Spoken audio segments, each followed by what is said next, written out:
बघा आम्ही रताळ्याचे आम्ही गुलाबजामुन बनवते. रताळ्याचे गुलाबजामुन आता ते पहिले रताळे धुवून घेतले. धुवून घेऊन लगेच कुकरला लावले. झाकण लावून त्याला थोडं 10 मिनटं त्याला हे करू द्यायचं. वाफ 2-3 शिट्ट्या घ्यायच्या.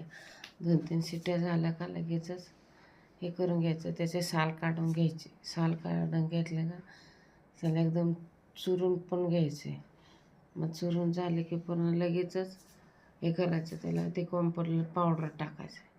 मग पावडर सगळं एकदम मिक्स करून घ्यायचा. गोळा बनवून घ्यायचा. मग पुन्हा त्याच्यातनं कॉम्फर्टर पावडर टाकून द्यायची आणि एकदम मग ते कढईत ठेवायची. कढईत तेल ओतायचं. तेल पण एवढं लय गरम नाही होऊ द्यायचं. मग गोळे बनवून घ्यायचे. गोळे बनवले की घ्यायचे तेलात टाकून. मग इकडे तेलात टाकले की इकडं पाक पण करून ठेवायचा. पाक झाला का झाला मग एकदम इकडे गोळे बी होते. ते एकदम मस्त दिसते ते पण. आणि तळून एकदम सोलो गॅसवर तळून घ्यायचं. मस्त होते ते गुलाबजामुन. झालं आता इकडे झाले गुलाबजामुन तयार.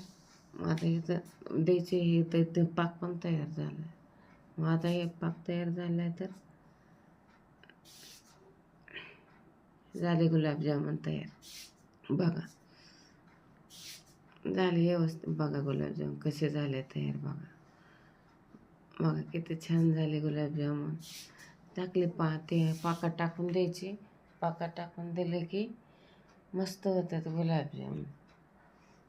बघा आता खाऊन पण बघून शकता तुम्ही. खाऊन पण बघा. बघा मस्त एकदम छान वाटते.